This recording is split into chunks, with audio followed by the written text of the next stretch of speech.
Ignition sequence starts. 6, 5, 4, 3, 2, 1, 0. Liftoff. We have a liftoff.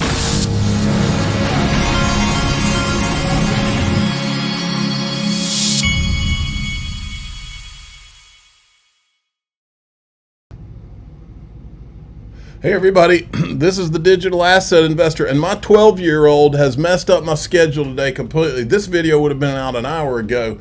This kid made me take him to Dunkin' Donuts. Then I was about to put this video up, and the lady from where he gets a haircut texts me and says, "Aren't y'all coming today?" And so I realized I had forgotten about the haircut. So I jumped in the car, went 10 minutes. It took me 10 minutes. I had him there, got his haircut. Then I come back, and I'm about to come make this video. And he says, "Well, I want chicken fingers and macaroni and cheese." So I had to go make that. Just got done making it, and here we are. So here we go. Before we get going, let me remind you, in the group today, what we're going to talk about in this video, all the Bitcoin maxis are on the warpath today. I don't know what spurred them. They must have seen something or heard something that told them that XRP was about to blast off, but they really came out and they had their coordinated narrative going. I'll show you some of that. And so, and then there was a tweet, and I'll show you that in a minute, but it inspired me in the group. I'm going to show you the list of the tokens that, because everything till now is a joke compared to utility and real world asset tokenization. I'm going to tell you which blockchains are confirmed or either working with the government or Wall Street or both for all the money in the world to be tokenized on. And yes, it includes XRP, but I'm going to give you the list of all of them. Don't buy what all these Bitcoin clowns are saying. They're trying to keep that Ponzi going. And I'm fine with that Ponzi going as long as they quit trying to down talk all the others. But as long as they do, we'll tell you the truth. So you can go to DAIXRP. You have three options now. DAIXRP.com to join through the Patreon, or you can click the join button right here below any of my YouTube videos if you'd rather join through YouTube. Or you can click, it doesn't show up on my screen, but if you look at my profile on X, you can click subscribe and join through X now. It's all the same group. We do the full video plus the extended video with no commercials, and it's nice and easy. Okay, and the market has been hit, and I don't even know really why. I don't care. It's all short-term stuff. This is the kind of stuff I care about, because if they do this, folks, and you have to, it really feels like they've set the stage for right about now, coming into July, to do this. Do you think you could cut rates as early as July? Well, I think that would be my view, whether the committee would go along with it or not. But I think we are in the position that the data's good. GDP growth is going to be near target, our long-run target in the first half of this year. Unemployment's at our long-run target. Inflation's running very close to target, yet we're 125 to 150 basis points above where the median long-run neutral policy rate is. So I think we've got room to bring it down, and then we can kind of see what happens with inflation. If it got really bad and people got very nervous, you could just pause. But I think we're in a good spot right now for talking about bringing the rate down. There we go. It's coming. Here's the crypto czar, David Sachs, talking to Maria Bartiromo. And joining us right now is the White House AI and crypto czar, longtime venture capitalist, David Sachs. David, great to have you this morning. Thanks so much for being here. Good to be here, Maria. Yeah, I want to start off on the Genius Act. Of course, the Senate just passed this bill on the Genius Act, and I know it has lots of ramifications. How would you assess the bill and its impact? Well, I think this is a huge milestone, Maria. I mean, this has been years since the Senate has passed bipartisan legislation like this. And what this bill does is provide a regulatory framework for the stablecoin industry so that digital dollars can be issued online. I think this will increase confidence in the stablecoin industry. It'll encourage the issuers to come onshore into the United States. Previously, the lack of clarity was driving the innovation offshore. And it's going to provide additional consumer protection because the stablecoin issuers have to be audited on a quarterly basis. Token holders can be confident that for every token that's issued, there's $1 reserved in a U.S. bank account. And as a result of that, we could see the float of stablecoins grow from hundreds of billions into possibly trillions creating new demand for U.S. Treasury. So I think this is a big win for the crypto community, and I think it's a big win for the president's agenda. Yeah, I mean, this is the first legislation really to have a framework around stable coins. We've spoken with the founders and CEOs of Circle as well as Tether. Explain stablecoin for us. Do you think that this will ultimately replace your traditional savings account? How are the uses that will play out? And what do you envision those usages to be? So I think the way to see it is this is an upgrade to sort of 40-year-old banking payment rails using 21st century blockchain technology. I think that the use cases will be, first of all, it's already being used to support crypto exchanges. I think this will be a big antidote to the BRICS currency that's being talked about by the BRICS countries. So I think this is a new kind of payment system that's You're going to need to tokenize gold too. It's based on blockchain technology, and it's very exciting where this could go. Really a new day in terms of the financial sector. What did you make of J.P. Morgan talking about and unveiling, on a temporary basis at least, a coin recently? I mean, are you expecting the banks to come out with their own coins? How will this work? I think the banks will. There's been now a number of conversations about banks working together to create their own stablecoin. I think this is all for the good. We want more competition. We want more traditional finance. And by the way, those banks, what are they going to create those stable coins on? Well, I believe that some of them will create them on the list that I talk about in the group. Okay, Dom hit it. He's directly over the target. This is some of the Bitcoin stuff that's going around this morning. I stepped in crap, and then XRP's on the bottom of their shoe. He says, hate only comes from below. Never forget that. And I said, I know this all too well. I can't even count the number of attacks that have been taken on me. Lies, slander, libel, you name it, on me. All of it much of it from other influencers who, like he says, come from below, bottom feeders. This is another one of the things. XRP won't see $3 anytime soon. I said the Bitcoin maxis must see something good in the XRP chart. Their coordinated narrative ballet dance is in motion today. And I said, always a good day for a reminder. And by the way, Riz, give this guy a follow at RIZXRP. This guy puts out tons of great video and content, and he brings this. The secret, though, is that price don't matter. This is Anthony Pompliano, Bitcoin Maxi, who now he's been pretending like he doesn't understand XRP ever since he tweeted this. In 2017, he's predicting a $10 XRP. And then in August 31st, 2017, if you think Bitcoin went on a tear once, CNBC and institutional investors learn about it. Just wait till they discover Ripple, XRP. Then somebody got to ex-military intelligence, quote, ex-military intelligence Anthony Pompliano, and now he doesn't understand XRP, or so he says. South Korea's Financial Services Commission submits roadmap to approve spot crypto ETFs in H225.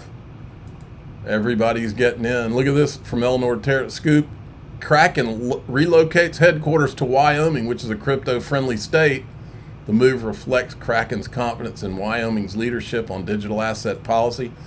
If you've been around, you might remember a while ago when Ripple had registered, I believe, a company in Wyoming. If Ripple Bank, if there becomes a Ripple Bank in Wyoming, which is possible, I am there. Might even move there. And Ripple was promoting the RLUSD stablecoin in the Wall Street Journal. I don't know if this was today or what. Let's see. What to know about the Chinese AI upstart. So I don't know from those headlines if it was today or recently or what. The ETHgate gang, they have been in hiding ever since we uncovered ETHgate. All the ETHgate gang, they went into hiding because they thought Ethereum would be investigated, which those roads would have, of course, led to a lot of the people in the ETHgate gang. Not all. And I'm not saying it would have led to Katie Hawn, but I do know that she, our timelines had Katie Hawn all over the place. If you remember, Katie Hawn was the one that sat at Stanford University on the front row. She was on Coinbase's board, was sitting in the front row when Jay Clayton and Joseph Grunfest were talking back January 24th, I believe, 2018. The very next day, Katie, I don't know if she was there, but the very next day, Jay Clayton goes over to Andreessen Horowitz, meets with Chris Dixon, and they put the Ethereum free pass in motion. They did not invite Ripple to that meeting or the Ethereum meetings at the SEC. And Katie Haun later ends up at Andreessen Horowitz. You know, all coincidences. Well, here she is. She is out of hiding. Focus on just the risks in the system, because actually now as this business is really growing, we were speaking to the CEO of Tether before. Obviously, people have been demanding more transparency from that company, for example, for a long time. Where are the risks in the system, to the extent there are some that we should be thinking and concerned about, if at all? Well, look, I think some of the risks exist in the same banking system, right? Let's have audits. If you talk about USDC, which is a large stable coin, after Tether, it's the second largest market cap. I mean, you're talking about two issuers, Coinbase and Circle. Those are public companies. They're audited by Big Four accounting firms. So let's see, and if companies are going to stay private, let's see the audits happen every year. And I think, I'm not sure about Tether, but I do believe they have a board. Do they have an audit and risk committee? I'm not sure. You'd have to, when you have Paulo on next time, you'll have to ask those questions. And those are the questions I would be asking. But I know with respect to USDC, I've been familiar with Circle and with Coinbase for a long time. And, when I served on the board of Coinbase, I saw those audit reports, and I saw the procedures and processes in place. And again, I think that's where not all stable coins, and not all stable coins are created equal. I can really speak mostly to USDC given my history and experience, but there are other great stable coins out there. And I know that others are in the works too. Paxos has one also, for example. And we'll see others emerge, I suspect. A lot of people talk about the market opportunity, Andrew, of just yours. But as I mentioned, there's the orchestration layer, also plays an important role. Kind of think of it as Grand Central Station, the rails. That's a really important piece of this all too. And what kind of companies are those? I mean, we saw Stripe just acquire Bridge for $1 billion. And Bridge is not the only game in town, right? We also have, for example, BVNK. That's another orchestrator for the stablecoin space. And I think the reason that you're seeing a lot of new entrants is because the market opportunity is so big. Do you think it's a coincidence that these same people that were involved in ETHgate, the same people that are a part of the VC pump gang, you think it's a coincidence that none of these people ever on CNBC ever bring up RLUSD? No, it's not a coincidence. It's very obvious. These guys can't hide. Now, I don't need to play you these two Tether videos. I'll just tell you what the deal is. Bottom line is, what Tether's going to do, write it down. They've already said it. What they're going to do is, they know that they can't go back and let people look in those books. So what they're going to do is they're going to issue a stable coin that does satisfy the Genius Act. And they're just going to create a new money printer out of that one. That's what they'll do. These guys over at the Bankless, which should be renamed the Clueless podcast, these guys talk about, I'll play you the first part of this. Will this bill pass? That's the question. Polymarket's giving it an 82% chance right now, which is pretty good. I mean, there's some question though. What does this mean for some established stablecoins? Obviously, this is very bullish for Circle. How about Tether though? Because Tether's kind of the stepchild of stablecoins, right? It's like offshore. It's got this reputation of maybe like being used from criminals and is, a bit maybe nefarious. It's certainly not a domestic asset. So what happens to Tether in this bill? I would say just kind of reading his body language and some of his answers when we asked him about the Genius Act, Paulo is indifferent. I think Tether is... That was your... I'll tell you why he's indifferent, because Tether was a government contractor from the beginning. Do you really believe that Tether would have been allowed... I mean, the U.S. could have gone after them. Gary Gensler could have easily gone after them hard. They didn't. They did the same thing. Actually, they did the same thing that they did with Ethereum. Once all the pressure from ETHgate was created, they went after Ethereum just enough to make it look like they went after them. And then right quickly, they weren't going after them. Okay? Because they had to show you that. They had to show you to make it look like, oh, yeah, we went after them too. No, they didn't go after them. How long was Ethereum involved in any kind of focus? few months, maybe year max, not 5 like Ripple. And then same thing with Tether. While Gary Gensler was going after everybody, was he going after Tether? No, he could have shut that down in a second. He didn't, because it was part of a government op, period. Prove me wrong. I mean, if you go and you start looking back at the history, there's no question 3-letter agencies were involved in that. I think it was a prototyping of stablecoins is what I think it was. Anyway, we'll move along. I saw, and I've been watching these people for so long, this Anthony Scaramucci, if you remember the scene in the movie The Dark Knight, probably the best Batman movie in my opinion, that scene where the Joker's pointing at that one guy and he's going, I know a squealer when I see one. Well, I'm not referring to squealer. I'm just saying I know shady when I see one, and that guy has been directly in my sights ever since I first saw him and listened to him. Agree or disagree? Now, this is what I wanted to show you. This is Max Kaiser, who formerly of Russia Today, Russian-owned media. Max Kaiser urges focus on Bitcoin over altcoins for U.S. politicians. And I said, yeah, while the rest of the world builds the financial system on those blockchains because it can't be built on Bitcoin, genius, no pun intended. Okay, in DAIXRP.com, which is the Patreon. If you'd rather join through YouTube, click the join button right below this. And today you have a third option from now on. X finally approved me for subscribers. So now you can join through X too. Just click on my profile up there where the follow button is. And you can click subscribe if you'd like to subscribe through my X account. It's the same group. We do the extended videos. No commercials, the whole thing. I'm the digital. Well, so today in there, we're going to talk about this right here. Here's why he's so wrong. They're going to tokenize the entire world's money, all of it, all the money. But what are they going to tokenize them on? Because it can't be Bitcoin. You can't do it.